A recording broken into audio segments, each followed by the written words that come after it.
a close personal friend of mine. Some of you were able to hear her speak this morning at our canvas. And she's my mentor, and she's a mother to me and to many of my friends out there. She works for Planned Parenthood, but she stands for everything that's good and equal in this world.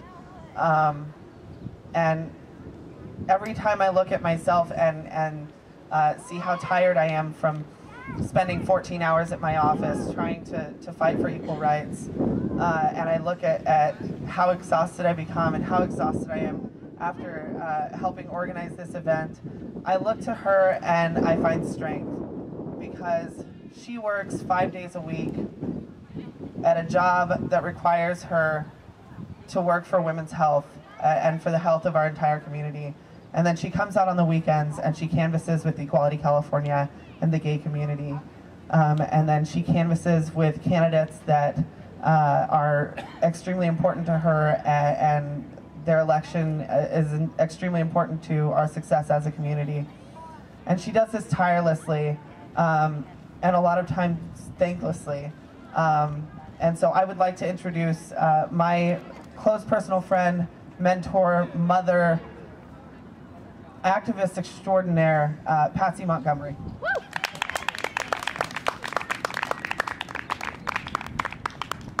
And I had a kick-ass speech written that had the words of Harvey Milk, and somewhere it's floating in the neighborhood that I canvassed around. The good news is that someone's going to find that piece of paper and read the words of Harvey Milk. And that's my inspiration for the day. So, you know, out of bad things sometimes come wonderful things. Harvey Milk, on this day, all of these organizers with Equality California are wearing shirts that have the word hope on them. Harvey Milk said, "Hope is not silent." And that's what we represent, those of us who've gathered here today, that we are not going to be silent. We're going to stand up. We're going to make our voices heard, and we're going to change the hearts and minds of the people, neighborhood by neighborhood, throughout this city, throughout this county, throughout this valley of the state, until we have equal rights for every person who lives in the valley.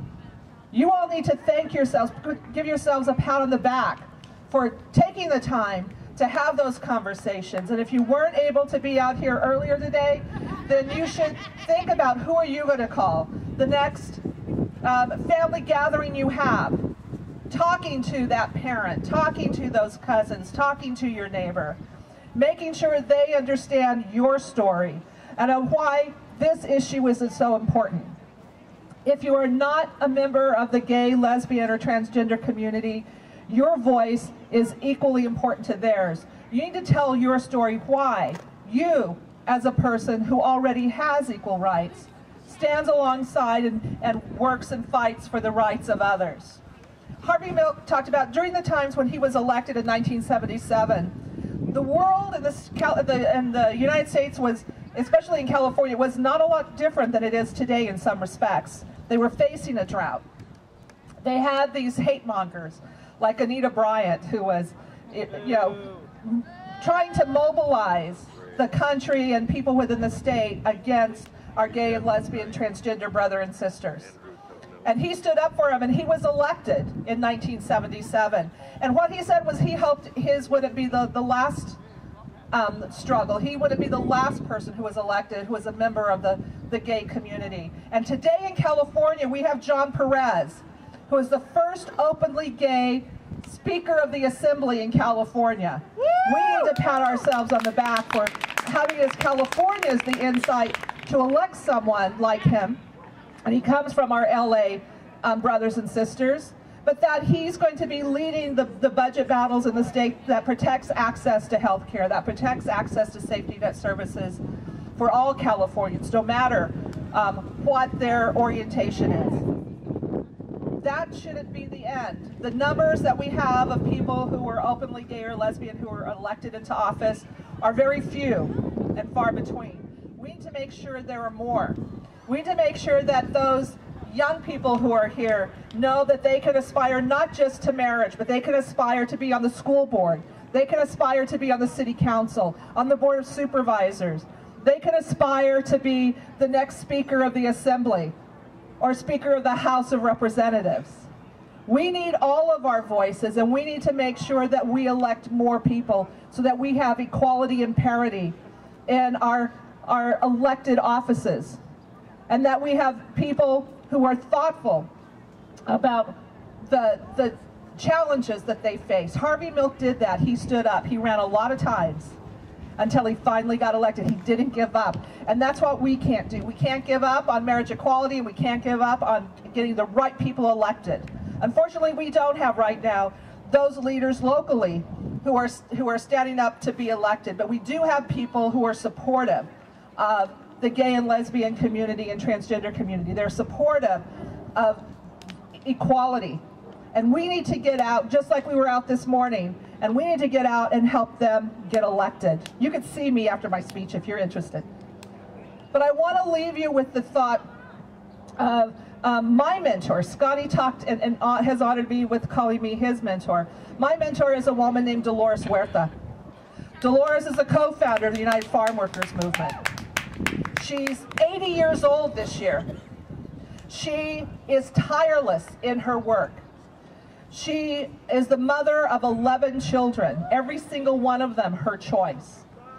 She fights for equality for every person, and she walked alongside Harvey Milk in San Francisco, and she was at Stonewall back east.